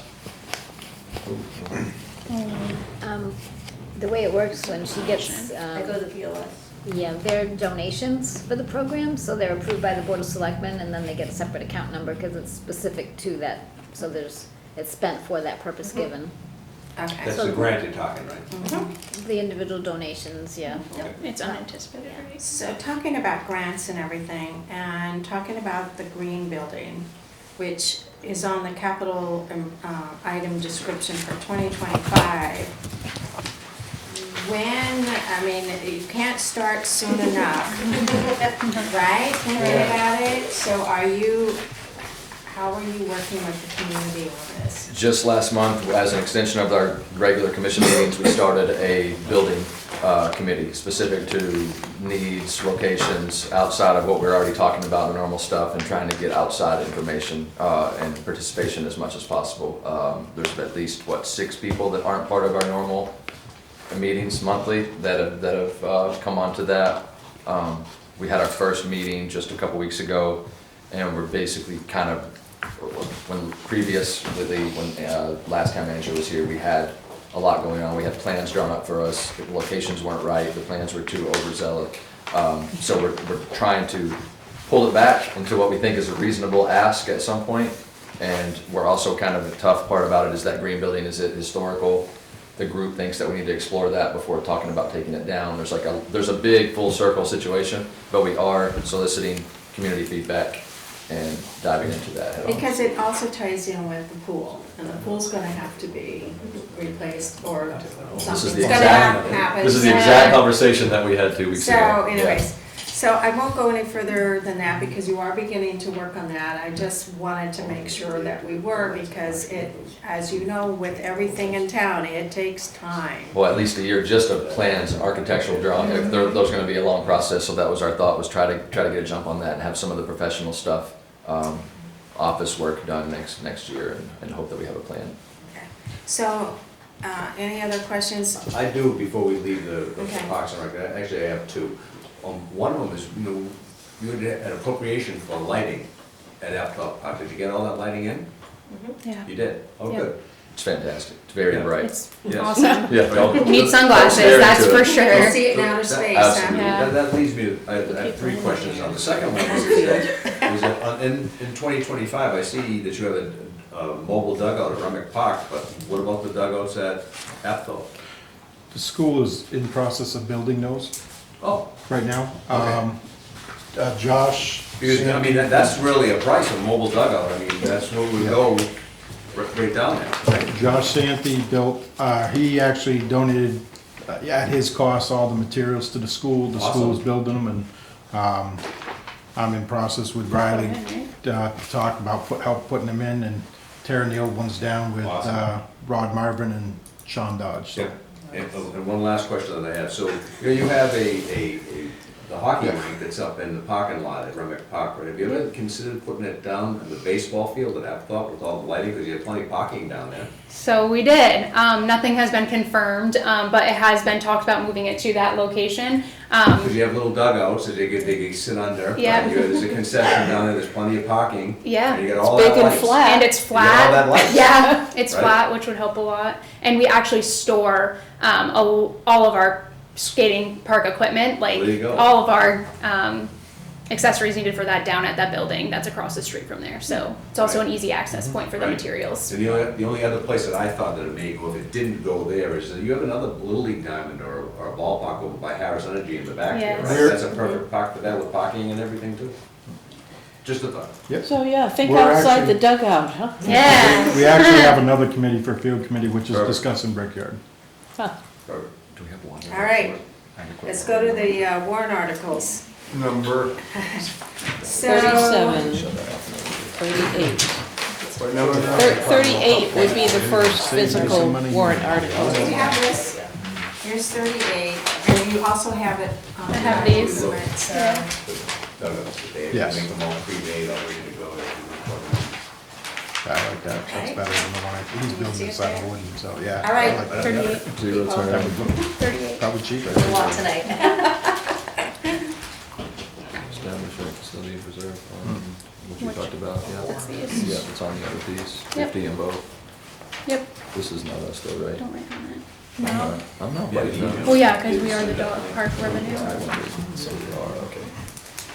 All right. Who wants to address that?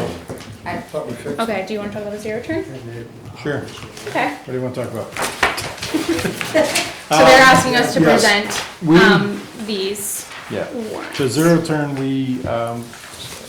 when we met, we voted that we'd like to get a new zero turn, update the one that he's had, as well as,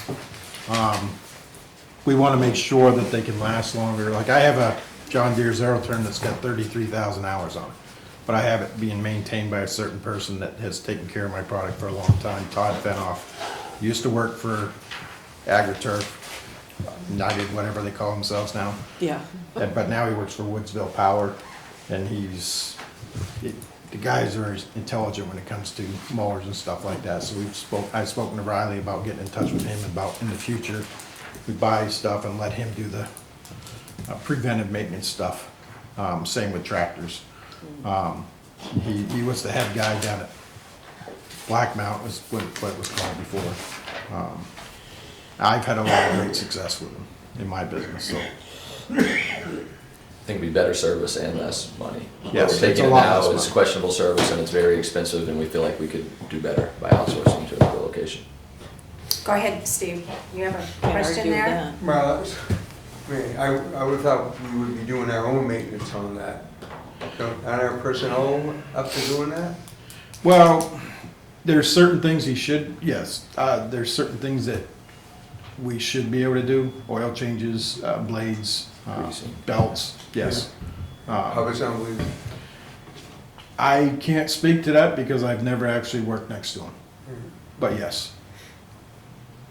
I mean, we do our own, but I do at the end of the season, I send it down, he goes through everything.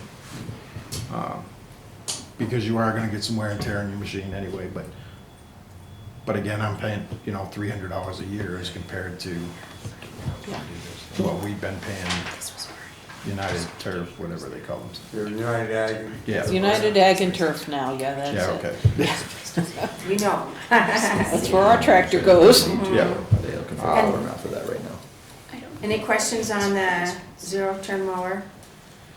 Okay. Anybody? What about the new tractor? We got one quote on that at the time, and we as a board kind of want to put that on hold, but I would personally like another quote. And the reason, I think it was before Riley came on, was they were switching from what we have John Deere now, wanted to switch to Kubota, so he wanted, what? The Huska, is that the same thing? No. He wanted the Husqvarna. Oh, yes, is your, He wanted a Kubota, and then he said he had to replace all the attachments. But tractors, if you have the 3-point hitch, the attachments for Kubota, John Deere, whoever else, will work on any tractor you have. The mower deck underneath the tractor would be different, so you'd have to need that attachment. And so I was kind of questioning that kind of thing. So we've put that on hold now, because we're gonna trade in 2 tractors. For a tractor that's 2 horsepower less than mine, I paid 35 grand for mine. And we're asking 64, which was ridiculous, but they were asking for new attachments, and I just. So I'm sure there's an interesting story as to why we're trading in two tractors for 1 tractor. We've also had that discussion. I'm sure, but obviously there's an interesting story there, if you can make it quickly. I don't have the story, I'll be honest. Yeah, I don't know that there is a story. That's what we've been talking about. How do you, if 2 tractors are needed right now, do you have one with an additional attachment that can do all of those things? The size we were talking about was not small enough to actually do sidewalks like we typically do, so I think this is another reason that we postponed. Yeah. Probably gotta revisit this idea as a whole. And the question, one of them it's a 2017, and how long are these supposed to last? I mean, if they're maintained. More than right? that. Yeah, I have a 2013 and I have a 2017, and both are So in good are shape. we gonna look, if we do get new equipment, are we gonna look at our training and procedures so that we're doing everything we should properly when we're using Preventative this new, maintenance. yeah, well, and using it correctly? Correct. So is that something? Yes, that's gonna be it addressed? should have Has been been, discussed. yes. Did they give you a price of what they're gonna give you for each one of these? It wasn't They- much last year, right? They were gonna give us, I Last year. believe, the numbers that Yeah. Caitlin had given us before was they were gonna give us like $12,000 for the 2 of For them. both, right, which not a, Not a lot, So we went over this last year. yes, Both And those we're- tractors have pretty low hours on them for Correct. tractors. yes, Under 10,000 hours each, I think. right? Yeah, yeah. so we give an additional $20,000 last year to fix these tractors up so that they were ready to go. Mhm. Well, this is Which was already- part of the discussion on wanting to table this Yeah. for So you're gonna this year. table this, you're not gonna bring this one forward? That was our Correct. hope for this We year. don't Okay, have all right. Was do the preventative maintenance and use the line items that it was allocated for, and in the future get a more definitive quote on something that was going to accommodate all of our needs. I'm in favor We of got, that. yeah, we gotta fix some other issues before we. Okay, so remove. approach that. I don't want to write on your paper, so don't blame me. Well, you make me nervous with that pen coming over here. Can I ask a really quick question about the zero-turn mower? Is the dollar amount, the 12,000 in here, is that a set in stone? We had talked about, on our original one, just that we worked off of the other day, it actually had an original of 10, and we discussed up to possibly 15 for that. Before we move on, I want to make sure that we're accurately reflecting it on your main list. It's listed at 12 currently.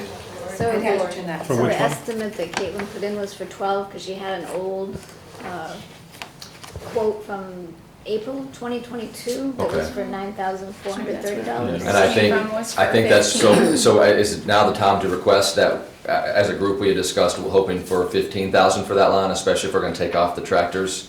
Is that something that needs to be reflected now, or how does that? Yeah, we would change the amount.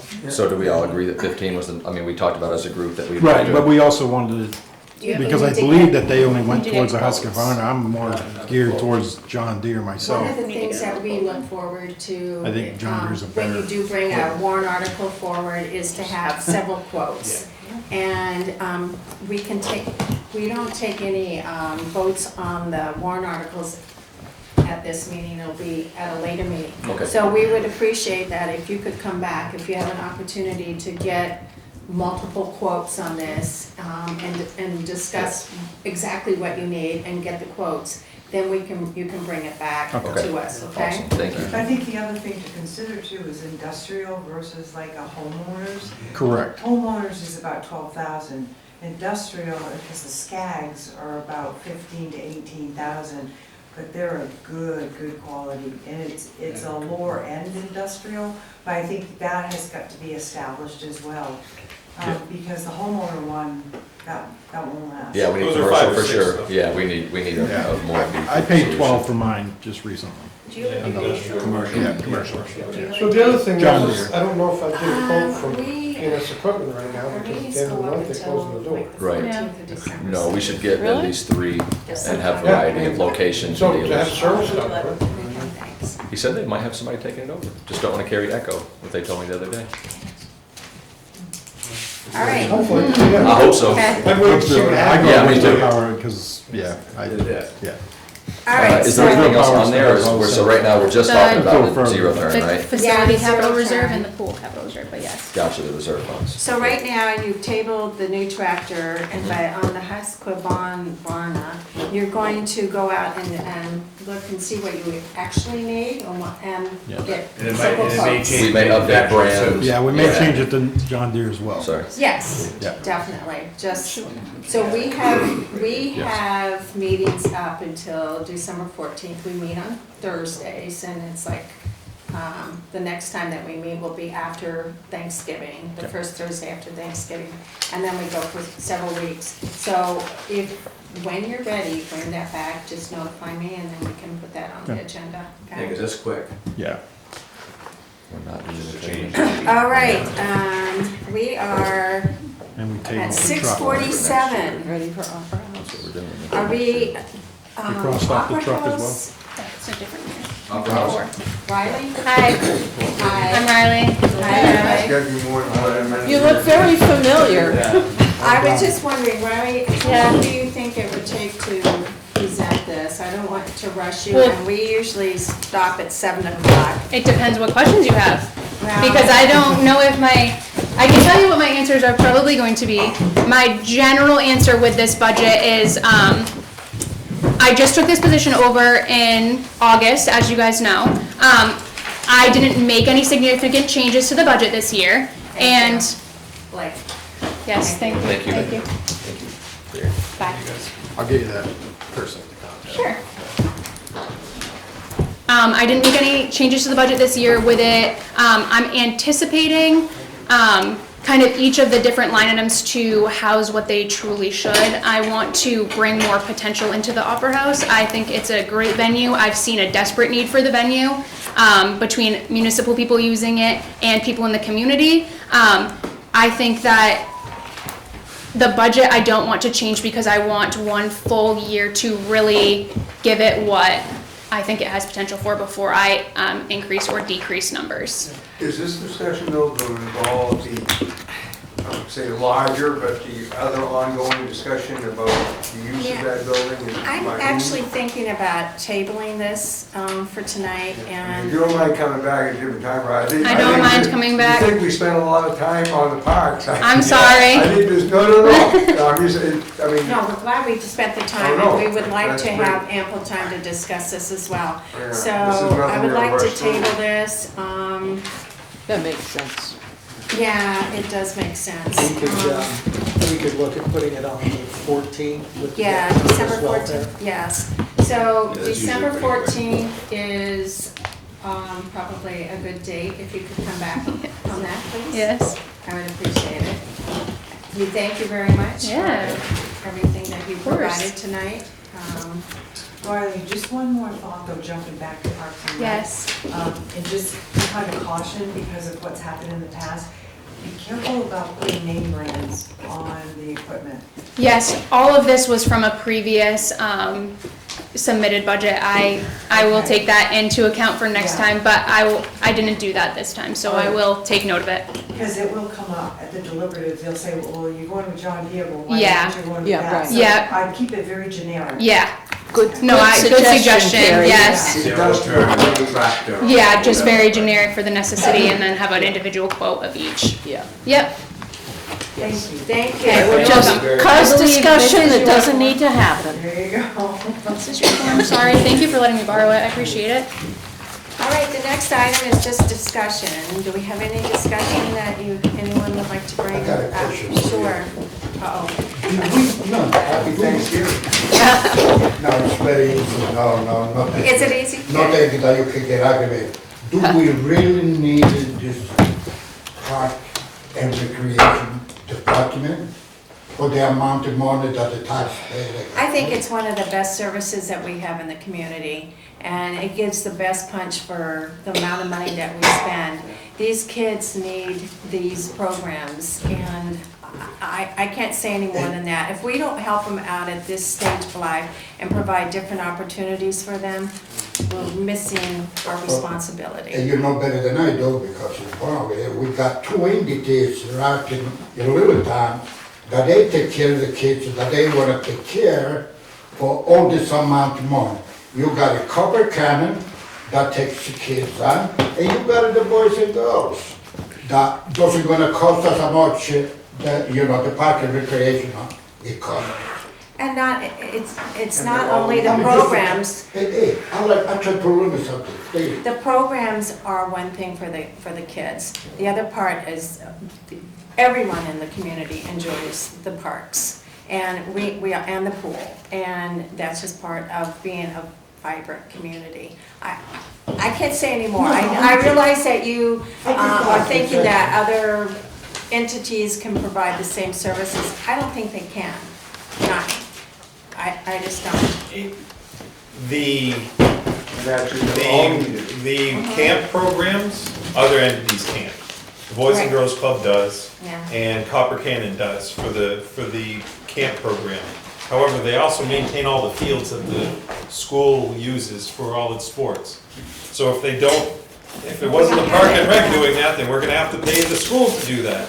And Good I'm point. thinking that the Park and Rec department is as efficient as the school. I don't think we're gonna find great efficiencies if it's under the school versus under the Parks and Rec, so there's a fair amount. That 760, that 700,000, 750, 726 that we're talking about, only 130 of that, or 200 was for the camp program that is for the school. And actually, I'm probably overestimating that from my memory. Anyway, that is not, the camp program is not the major part of Parks and Recs. It's maintaining the facilities, Fields, yeah. maintaining the fields, and without those fields, the school's gonna need more fields, and then we're gonna be back in the same discussions, except trying to figure out how to make it work for the schools. So you think you as a budget, member, don't you think that this amount of money is kind of, Yes. every way for the taxpayer? That's a lot to ask. Okay. But Rudy, when you think at the municipal level, the cost of one employee, okay, is, That is true. You got wages, benefits, retirement plan, I mean, If they don't like it. It's part of a community, The- all of this. The problem quickly becomes, as I was asking, that's why I asked to point out that, to put a point on the fact that it's a yes or no. Right. That we can't go, oh, well, we don't want this increase, so we're going to vote this down. If we vote no, there's no field maintenance, there's no mowing of this other area, there's no Remick Park, there's no, Apthorpe, but we're in the same situation with the transfer station, right? Isn't that set up the same way? yeah.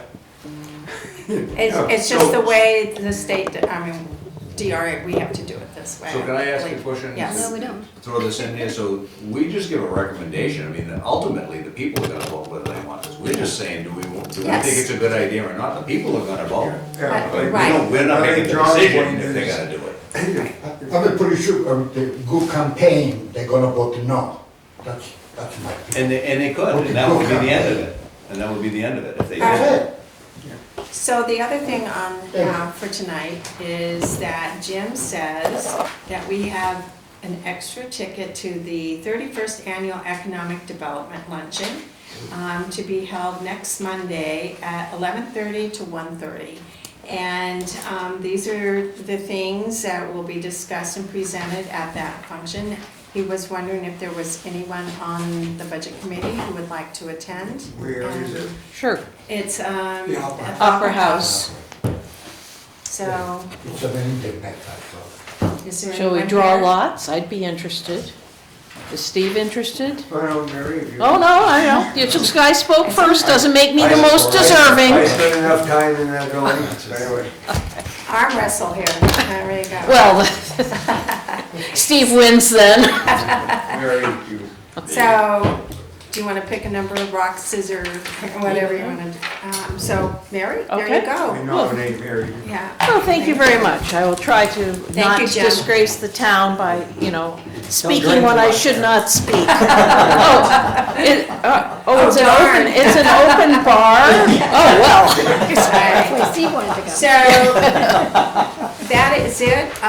Everyone have a nice Thanksgiving. We'll see you after the holiday. We do Yes. have the one, remember on Monday night, the school board is having the meeting. They're gonna be Oh, talking right. about the financial aspect of the school. So if, keep that in mind if you have time to do that. Motion to adjourn. Thank you. Second? Oh, yes. That's perfect. Thank you. Everybody. All in favor? Aye. Thanks, everyone. I think that second was,